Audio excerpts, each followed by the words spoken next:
भिटेनको एउटा यो yo what's up म तिमीले यो सुन समीर मैले सिधै फोन गरेँ ल म डीकेसँग बसिरहेको छु डीकेको गीत डीकेलाई हाई भन्नु न समीर लाइभ है हामी हेलो ब्रदर एकदम बिग फ्यान ब्रदर डीकेको एउटा गीत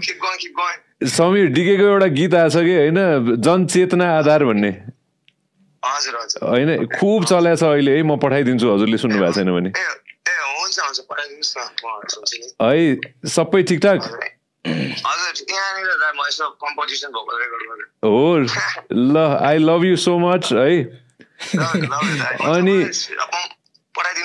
ल अनि डीके गजबको ऱ्यापर हुनुहुन्छ है समीर सो प्लिज उहाँसँग पनि भविष्यमा चाहिँ भेटघाट गर्नु है है thank you brother thank you यार amazing I love you Sameer call you soon है लभ यु ब्रो बाई ल भेट्नु मन छ भने होइन त अहिले नै भेटघाट भइहाल्यो नि होइन म गीत पनि पठाइदिन्छु समीरले सुन्नु भएको छ कि छैन होइन तर म पठाइदिन्छु होइन होला अब जनचेतनै हो भनेर थाहा पाउनु भएको छैन झट्ट हुन्छ होइन